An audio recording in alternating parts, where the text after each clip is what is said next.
بسم الله الرحمن الرحيم الحمد لله رب العالمين والصلاة والسلام على خير خلقه محمد وآله وصحبه أجمعين. ڕۆژەوانانی مانگی ڕەمەزانی پیرۆز، السلام عليكم ورحمة الله وبركاته. داواکارین لە پەروەردگاری میهرەبان ڕۆژەکانمان قبول بێت، دوعاکانمان نزاکانمان وەرگیراو بێت، کردەوەکانمان لەسەر سنەتی پێغەمبەر بێت صلی الله عليه وسلم، و هەروەها قورئان خوێندنمان، شەو نوێژمان، تەراویحەکانمان، کارە چاکەکانمان لە مانگی ڕەمەزانی پیرۆزدا. بۆیە ڕۆژەوانانی بەڕێز، بەڕاستی ئێمە کە وەکو ئوممەتی پێغەمبەر صلی الله عليه وسلم پەروەردە کراوین کە گوێڕاڵی خوا و پێغەمبەری خوا بین لە هەر کردەوەیەک، لە هەر کارێک، لە هەر عیبادەتێک، لە هەر معاملەیەک کە ئیکەین ئەبێت ئێمەی موسڵمان پابەندی و گوێڕاڵی فەرمودەکانی خوای پەروەردگار بین و فەرمودەکانی پێغەمبەری ئازیزمان بین صلی الله عليه وسلم. بۆیە بەڕاستی لە مانگی ڕەمەزانی پیرۆزدا هەموو کاتێک ئێمە کۆمەڵێ شتمان دێتە بەردەم، بە تایبەتی لە ڕۆژوگرتندا و بە تایبەتی لە ڕۆژوشکاندندا، لە پارشێوکردندا، لە قورئان خوێندنمانە و هەروەها لە عیبادەت و لە ذکر و یاد و هەروەها دوعا و نزا و پارانەوەکەمان. بەڕاستی هەلێکی زێڕینە و کاتێکی زۆر مبارەکە کە ئێمەی ئوممەتی پێغەمبەر صلی الله عليه وسلم، وەک ئەوەی کە پێغەمبەرەکەمان صلی الله عليه وسلم چۆن پێشوازی مانگی ڕەمەزانی کردووە و چۆن ڕۆژووی گرتووە و هەروەها چۆن ڕۆژووی شکاندووە. بەڕاستی ئەمەوێ لەم بەرنامە بەڕێزەدا، لەم کاتە پیرۆزەدا بە جەنابتان ڕابگەێنم کە پێغەمبەرەکەمان صلی الله عليه وسلم مبەینی قورئانی پیرۆزە، بەیانی فەرمودەکانی خوای پەروەردگاری کردووە و لە هەمان کاتشا ئەم ئیسلامە بەبێ پێغەمبەرمان صلی الله عليه وسلم تەواو نابێت. بۆیە هەر کاتێک بە هەر بابەتێکی دینی ئاینی ئەگەین سەیرەکەین لە فەرمودەکانی پێغەمبەر صلی الله عليه وسلم کەڵک وەردەگرین و هەروەها سوود وەردەگرین و ئەزانین کە پێغەمبەرمان صلی الله عليه وسلم چۆن عیبادەت و نوێژ و ڕۆژ و ڕۆژوشکاندن و کارە جوانەکانی ئەنجام داوە. بۆیە لە بابی نوێژە کە پێغەمبەر صلی الله عليه وسلم ئەفەرمێن صلوا كما رأيتموني أصلي، ئێوە ئەی ئوممەتی پێغەمبەر صلی الله عليه وسلم، ئەی ئوممەتەکەم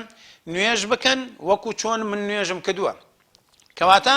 لە نوێژکردنمانە گوێڕایەڵ و سەیری پێغەمبەرەکەی صلی الله عليه وسلم، با لە ڕۆژوگرتنیشمانە هەروە سەیری پێغەمبەرەکەمان کەین صلی الله عليه وسلم، چونکە بەڕاستی زۆربەی مسلمانان و ڕۆژوانانی بەڕێز لە مانگی ڕەمەزاندا هەر ئەوەندە ئەزانن بە ڕۆژوو بن و هەر ئەوەندەش ئەزانن کە ڕۆژەکانیان بشکێنن. دیارە ئەمە هەر دروستە، بەڵام ئەگەر ئیطاعەی پێغەمبەرەکەمان کەین صلی الله عليه وسلم کە چۆن ڕۆژووی گرتووە و چۆن ڕۆژووی شکاندونە، خوای پەروەردگار لە قورئانی پیرۆزە هەر ئەوەندەی فەرمووە یا ئەیها الذین آمنوا كتب عليكم الصيام كما كتب على الذين من قبلكم لعلكم تتقون أياما معدودات. پەروەردگاری میهرەبانە فەرمێ ئەی بڕواداران، ئێوە ڕۆژووتان لەسەر فەرز کراوە بە ڕۆژوو بن وەکو ئوممەتەکانی پێشووتر، و لە هەمان کاتیشا فەرمێتی بۆ ئەوەی بێنە ڕیزی ئەهلی تەقواوە. کەواتە ئەهلی تەقوا، ئەهلی متەقین بەڕاستی بە پەیڕەوکردنی فەرمودەکانی خوایە و هەروەها بە پەیڕەوکردنی فەرمودەکانی پێغەمبەرمانە صلی الله عليه وسلم. بەڕاستی فەزائیل و کردەوە جوانەکان و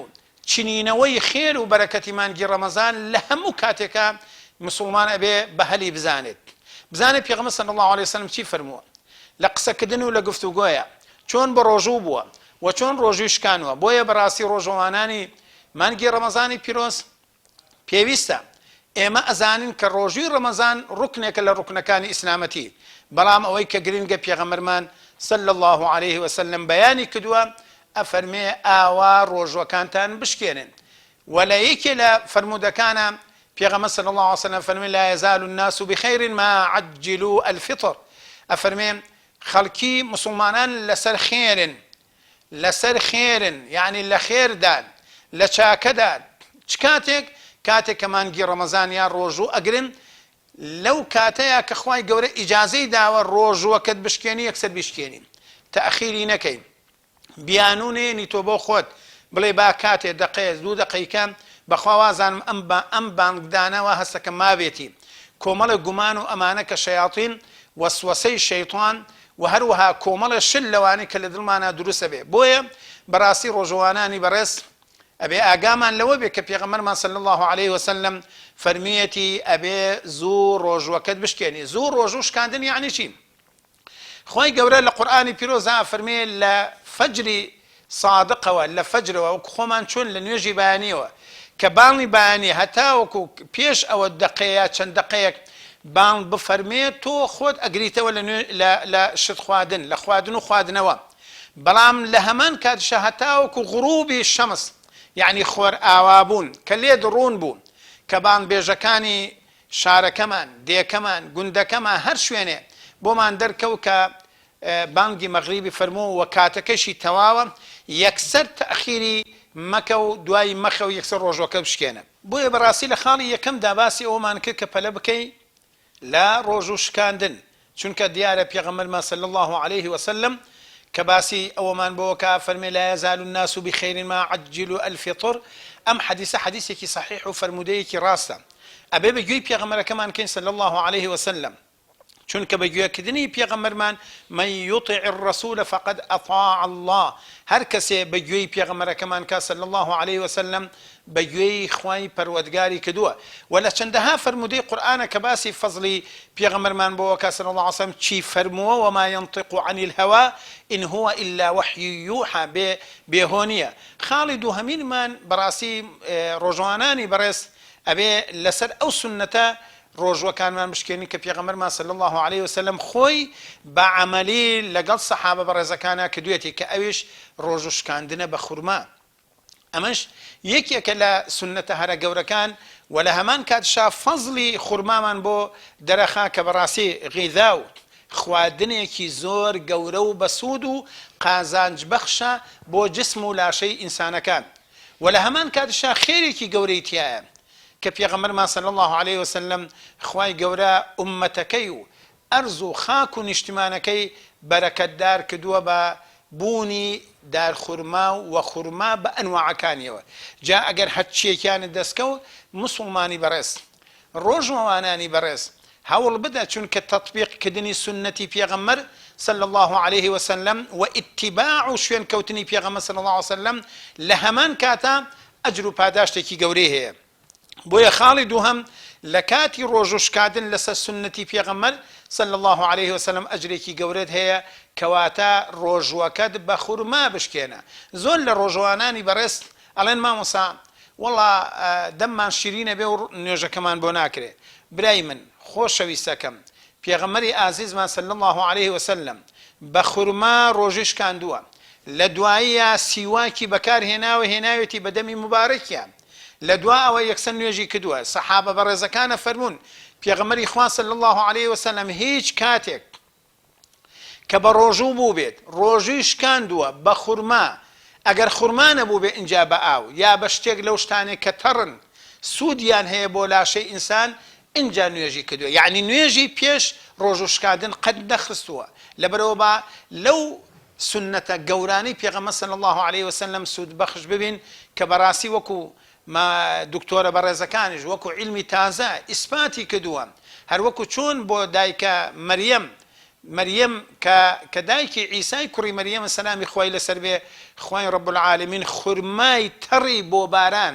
بۆی نات لە کاتی حملەکەیە کەواتە خورما ئەوەندە بەسوودە،